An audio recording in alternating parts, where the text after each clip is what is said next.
Fear is a Funny Thing, Part 1, by PestilencexFox. Fear is a funny thing. We spend so much of our lives being afraid, and usually for nothing.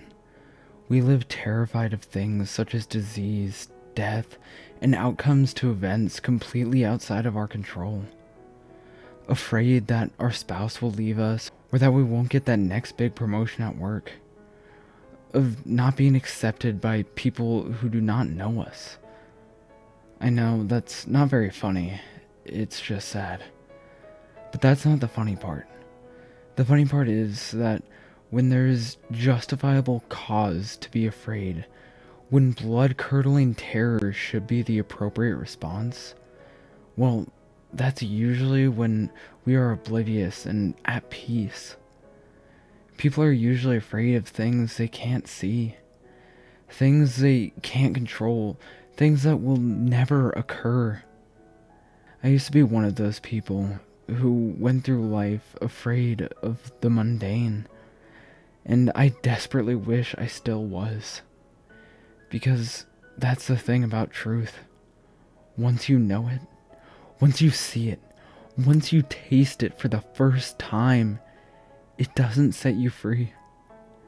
It becomes the shackles that bind you to true fear forever. I suppose I'm getting a bit ahead of myself, though. You'll have to forgive me. It's been hard to think straight since the wool was lifted from my eyes. I haven't been getting sleep, and I can feel my mind becoming sluggish with every hour that passes. Things that once would come naturally to me, now were but distant memories in a long-forgotten dream. My name is Thomas, and I'm studying to be an engineer at MIT. Second year and near the top of my class. Or at least I was near the top of my class. Lately, I find myself less concerned with my studies and more focused on survival. Ever since I came to this school, there has been a string of unexplained deaths and missing students. And until recently, it was easy enough to discount those as a series of odd and untimely, though ultimately unrelated deaths. Sometimes I wish I had stayed behind, to stay comfortable in my old life of inadequacy. I was raised in a small town in North Maine, the type that has more farm equipment than cars. My classmates, all 12 of them, couldn't wait to be done with school so they could be farmhands, lobstermen, or drunks. I couldn't wait to escape it. In my adolescence, I spent every minute I could locked inside my room, studying and preparing to escape this life of nothing I was born into. Unlike the cows my uncle tended to on the 40-acre farm he owned, and my uncle himself, I would not stand here wallowing in despair, waiting for my chance to die. As soon as I was accepted to MIT, I packed my bags, thanked my uncle for taking me into his home, and left the life I was meant to lead behind. Like a foolish child. I am by no means saying that it is wrong to want better for yourself, and to strive to achieve your goals. I just thought once I had left the place I was born, the nexus of my despair, that I would be released from the confines of my invisible prison. I was oh so very wrong. My uncle is a good man. Not a nice man, but a good one nonetheless. He had never wanted children, despised kids in fact, but after the event that rocked the very core of my beliefs, he stepped up to take me in as his own. Until my 8th birthday, my mother, father, and myself all lived a relatively normal life. My mother was never truly all there, from what I remember, and what I had been told, but I had never felt anything but love from her. We were a happy family. We played games, laughed, and enjoyed summer out on the ocean, fishing, and enjoying each other's company. My mother was always fascinated with the occult and obsessed with magic. We sometimes held seances and rituals while my dad was away. I had just thought they were games she had thought up to entertain me. As I got older, she became more withdrawn and less lively. Her once mirthful laugh was becoming hollow, and I was too young to understand the gravity of what was brewing in our home. On the last birthday I would spend as a carefree child, my mother had locked herself in her room while my father was still at work. My uncle was due to come by later for a small celebration, and I couldn't wait to dig into the Power Rangers cake my mother had made for me the day before. I must have fallen asleep because the next thing I remember, I awoke to shouting from downstairs, and as I began to go and investigate the noises, I heard my father scream, a low guttural howl rippling throughout the core of my being, and then the loud thud of dead weight hitting the floor. The next thing I remember, my mother had me tied to a chair in our kitchen, adjacent to my father's corpse. She was convinced that by draining me and my father of our blood and feasting on it, she could usher in a new era of darkness. Or so the demons told her. If it wasn't for the fact that she was ranting and raving like the lunatic she clearly was, knife in hand and face covered in the blood of my father, my uncle would have probably been too late. Fortunately, though, he knew his sister was sick and had always kept an eye on her, waiting for the other shoe to drop, as he would say.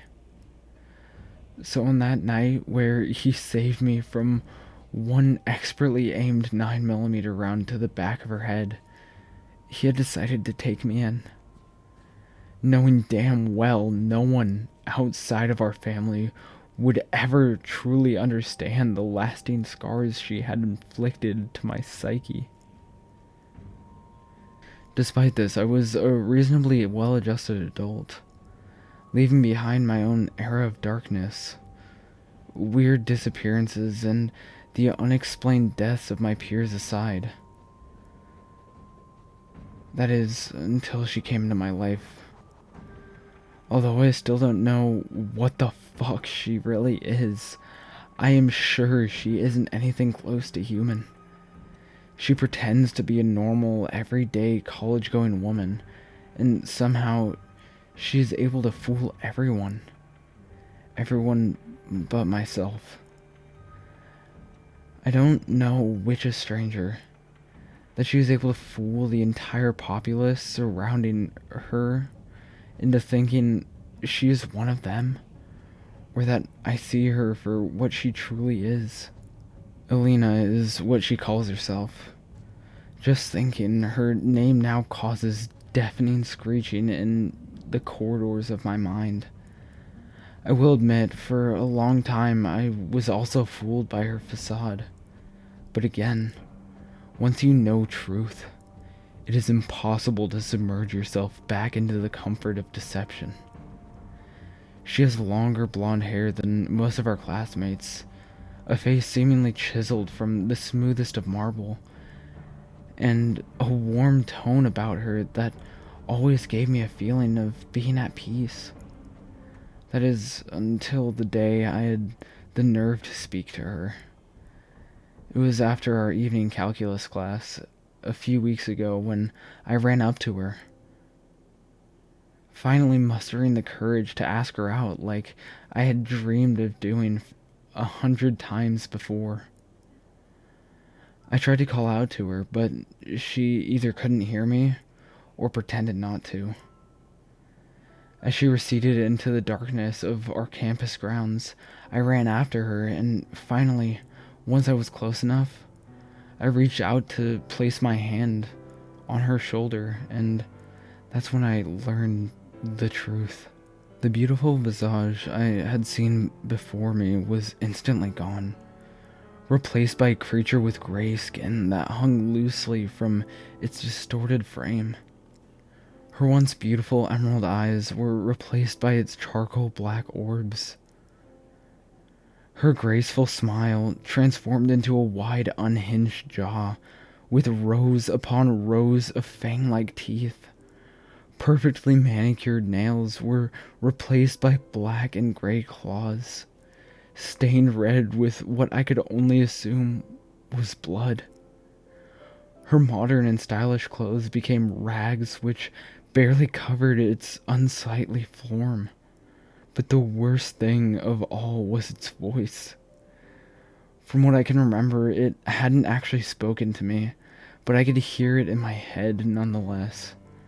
Its voice echoed inside my mind, like a rat in a cage, unable to break free, but ramming itself into the bars of its prison to try and release itself through sheer will alone. A piercing scream which I was unable to decipher, but understood all the same. It knew that I had seen it for what it was. It had been aware that I had discovered it. But it, for whatever reason, didn't seem to care. It ripped itself out of my grasp, and as my world began to fade to black, I saw it become the strikingly beautiful woman I had fawned over again. I felt sick, and fear tangled a knot into my stomach, so tight I thought I would explode. As I fell to the ground, consciousness quickly abandoning me, I remember seeing her look upon me with an emotion I could not place, and then her back as she left me there, succumbing to the darkness. Part 2. I was never one for attachments after I was taken in by my Uncle Henry. It's difficult to trust others, especially when the person that was meant to protect you above all else tries to end your life. After I moved in with my uncle, I cut everyone besides him out from my life. It was impossible for me to interact with my friends after what I had experienced. They were busy playing kickball and going to movies while I was trying to forget what happened. One of the interesting things about my uncle is that he has a pretty unique perspective on the world. He says to always expect people to try and take advantage of you, and if they don't, be suspicious. He believed that generally people were immoral and selfish, but above all else, people were predictable. He never liked what he couldn't account for, and I was somewhat the same. Predictable, though, is something that Alina is not. When I hit the ground after I saw what she really was, I never expected to rise back to my feet. I figured I would be another in the line of the missing or the dead, as I drifted from consciousness. Imagine my surprise when I awoke later that evening, lightheaded and sore, but otherwise intact. I was very suspicious, and by the time I returned to the one-bedroom apartment I occupied, I was resolved to learn the truth. This thing that pranced around our school was pretending to be one of us, while murdering my classmates, yet for some reason left me alive after I saw what it really was. I didn't know if it was because I was special or just that insignificant, but it didn't matter either way. I was going to find out just what in the hell was going on here. I had never really believed that demons were communicating with my mother. My uncle had told me that from a young age my mom had suffered from delusions and occasional breaks in psychosis. She spent her later teenage years at a mental hospital that dealt primarily with young adults, and after some time, she was cleared with a clean bill of health. Everyone was so happy and relieved that my mother had finally overcome her illness. Everyone except for my uncle, that is. He never believed that she had overcome anything. That she just learned how to put on a mask to hide her darkness from the rest of the world. Always suspicious, even of his own family. Justifiably so, with events that would come to pass. The night I saw Alina for what she really was, I instantly became a believer of the supernatural. It's hard to deny what is right in front of your eyes. I spent every waking moment that night, and the entire next day, researching all sorts of paranormal beings and lore regarding them. I searched until my eyes felt like they would bleed, and nothing I could find helped me in the slightest. I remember groaning to myself in exasperation. I didn't have enough information to even know where to begin to look. But every time I closed my eyes, I could see her again. I could feel her presence all around my being. I felt her revolting skin in the hand I had grazed her with. She never left me, even though I knew I was alone.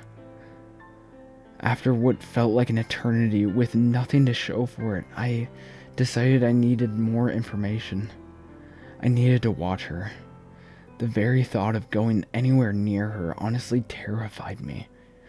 Her deciding I was better off dead than alive was a very real possibility, and I really didn't want to give her more reason to decide I needed to be taken care of. In the end, I decided to put my fear aside. Now that I knew there was something here preying upon the people around me, I needed to put a stop to it, or at least try. That's what my uncle would do, after all. So, over the next few weeks, I followed Alina from a distance around the campus, trying to be observant but not obvious about the entire thing. In our shared calculus class, it was business as usual.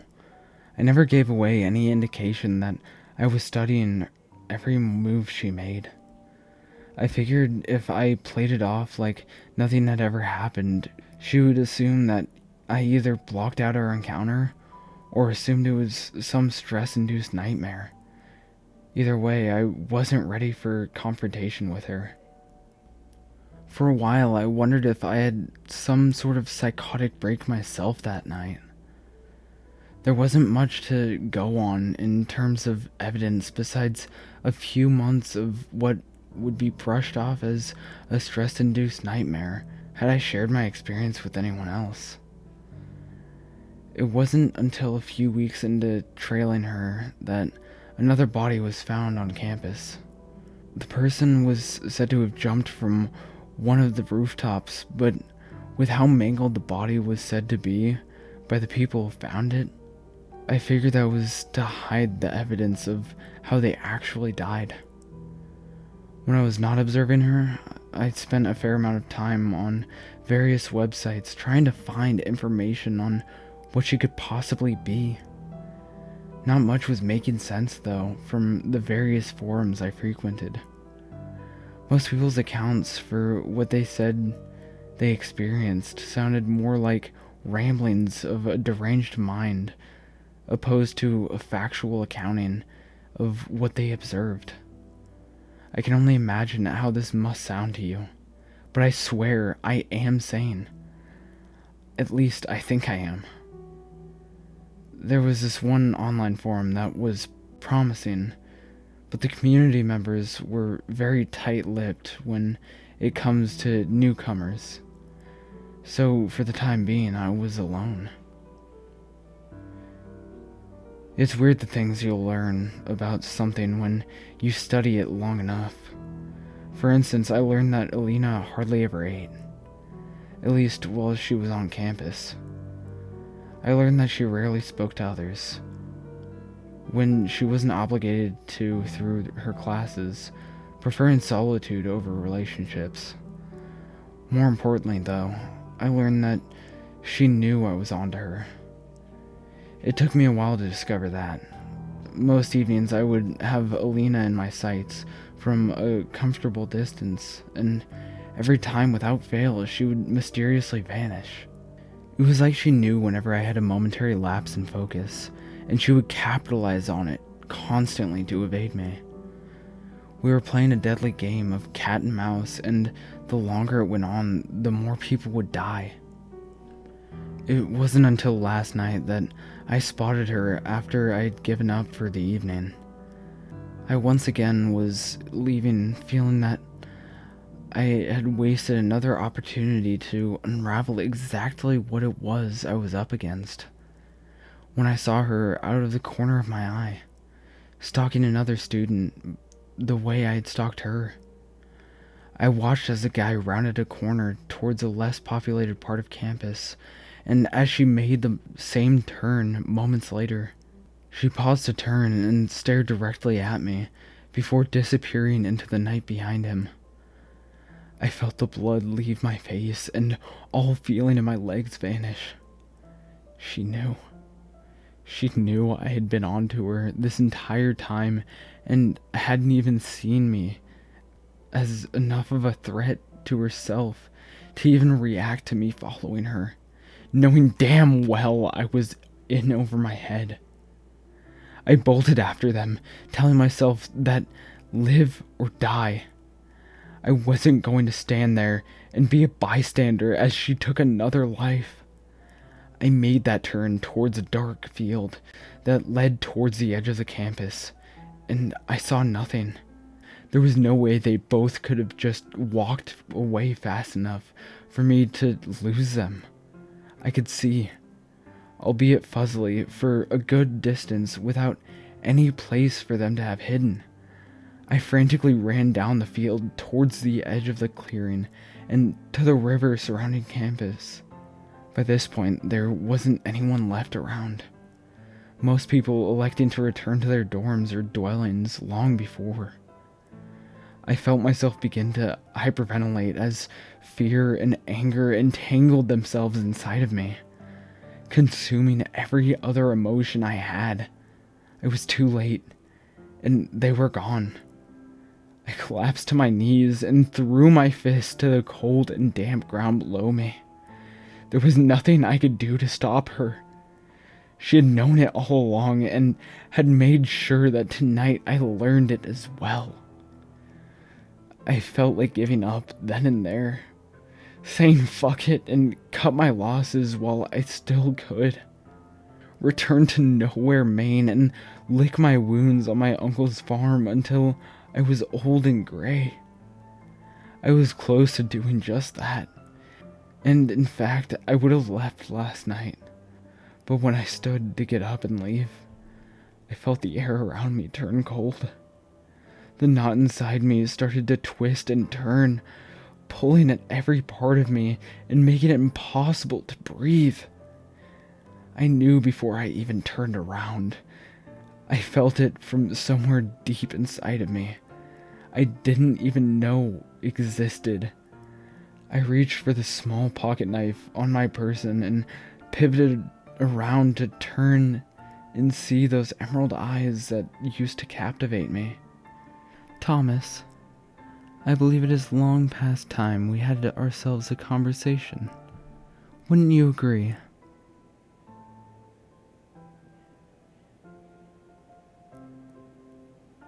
Hey guys, 4-Shot Bosses here. I just want to thank you guys for checking out this video, and I want to thank PestilencexFox for letting me narrate this story.